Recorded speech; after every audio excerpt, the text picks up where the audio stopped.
السلام علیکم ورحمۃ اللہ. چلیں انشاءاللہ. وعلیکم السلام ورحمۃ اللہ. کیا حال ہے نائدہ آپا؟ خیریت سے؟ الحمدللہ، اللہ کا شکر. ایک دوپہر دن کو آپ بہت کی مزہ ایک آیا. رات کو اچھا اچھا ہاں واقعی. آپ کی ایک رات کال آئی تھی، لیکن میں پتہ نہیں امی کے ساتھ بزی تھی، تو بس آپ کی کال نہیں اٹینڈ کر ہاں سکی. بس وہ بعد میں ایک بھول ہی گئی. بات تھی، بعد میں نہیں پھر کر لیں گے کسی دن بات. ٹھیک ہے ہاں انشاءاللہ. انشاءاللہ. اچھا آپا، وہ نا اس دن ہمیں لگا تھا کہ شاید وہ شگفتہ آپا والی کلاس ریکارڈ نہیں ہوئی، فرائیڈے وہ جو 5th پارا تھی، لیکن وہ ہاں بس مجھے بڑی الحمدللہ خوشی ہوگی الحمدللہ کہ وہ نا آخر جی ایپل ڈیوائس میں نا 2 جگہ ریکارڈنگ ہوتی ہے، تو وہ ادھر سے مجھے فل ریکارڈنگ مل گئی ہے. جزاک اللہ احسن الجزا. اور آپ کی دوپہر والی بھی ساری وہ کلاسز ذرا کی انشاءاللہ کل جمعہ کے بعد نا میں ساری لسٹ اکٹھی شیئر کروں گی، جس میں ایک پورا پیج ہوگا جس پر میں لکھ دوں گی یہ اس پر ہے، اور آگے دوپہر کا رات کا جو بھی لنک اوپن کرے گا انشاءاللہ کھل جایا کرے گا. جزاک اللہ ہاں جی. جزاک اللہ. اب وہ تلاوت اگر شروع کر ارحم کو بھیج دینا تو وہ اوپر پوسٹر لگ. جی جی جی جی جی آپا ٹھیک جی ہے. وہ اوپر شبنم آپا پوسٹر آپ لگا پڑھیں گی یا دیجیے. تلاوت وہی لگا دوں؟ پڑھ لیتی ہوں. جی اگر پڑھ پڑھ لے روبا سکتی ہیں پڑھ تو لے. الحمدللہ. جی جی ٹھیک ہے شروع کر لوں.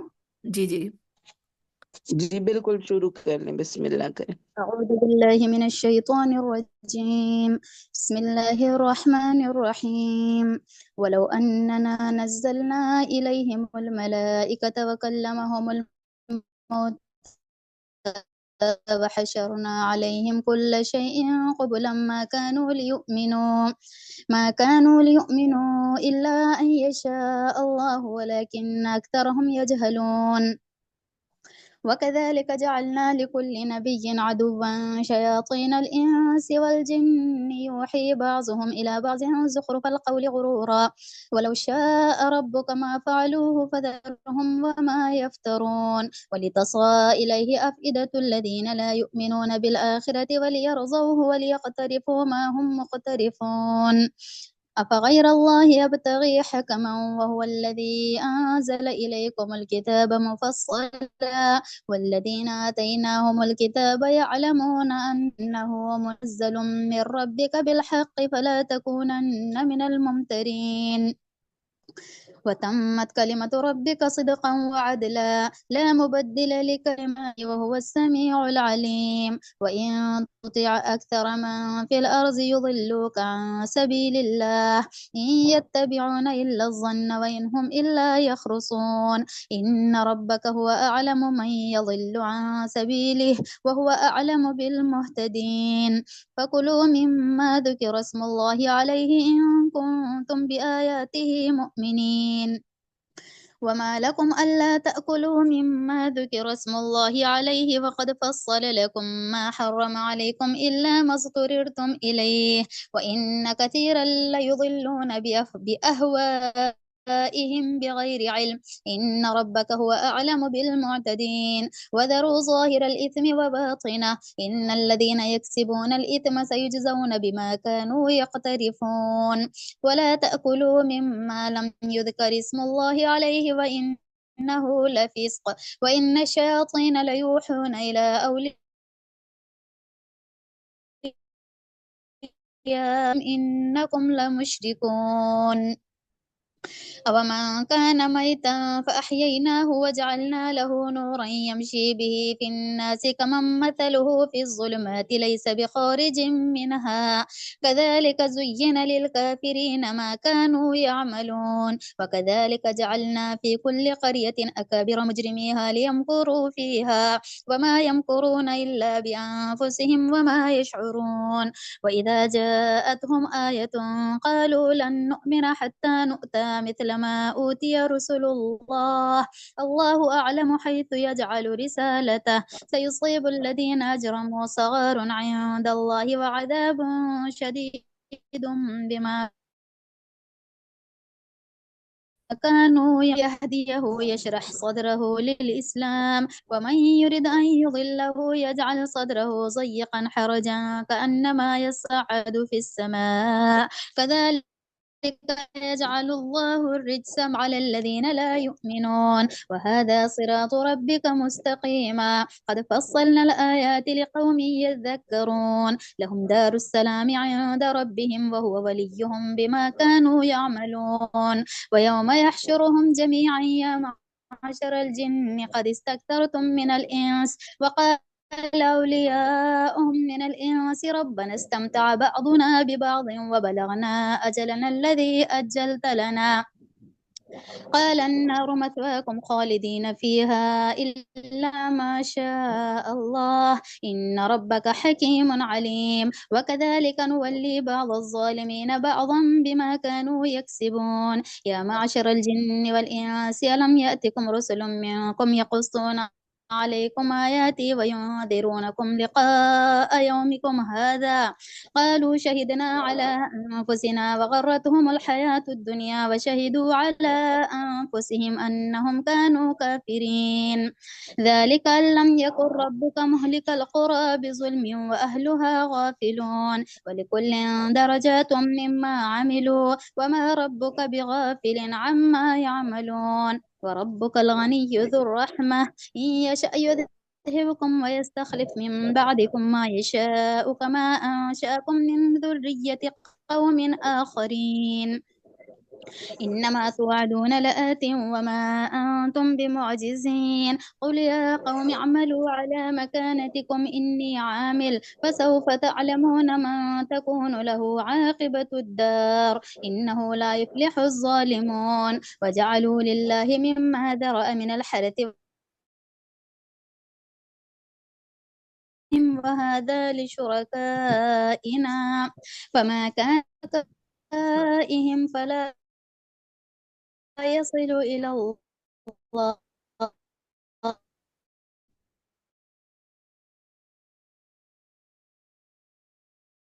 ويدهم شركاؤهم ليردوهم وليلبسوا عليهم دينهم ولو شاء الله ما فعلوه فذرهم وما يفترون وقالوا هذه أنعام وحرث حجر لا يطعمها إلا من نشاء بزعمهم وأنعام حرمت ظهورها وأنعام لا يذكرون اسم الله عليها افتراء عليه سيجزيهم بما كانوا يفترون وقالوا ما في بطون هذه الأنعام خالصة لذكورنا ومحرم على أزواجنا وإن يكن ميتة فهم فيه شركاء سيجزيهم وصفهم إنه حكيم عليم قد خسر الذين قتلوا أولادهم سفها بغير علم وحرموا ما رزقهم الله افتراء على الله قد ضلوا وما كانوا مهتدين صدق الله العظيم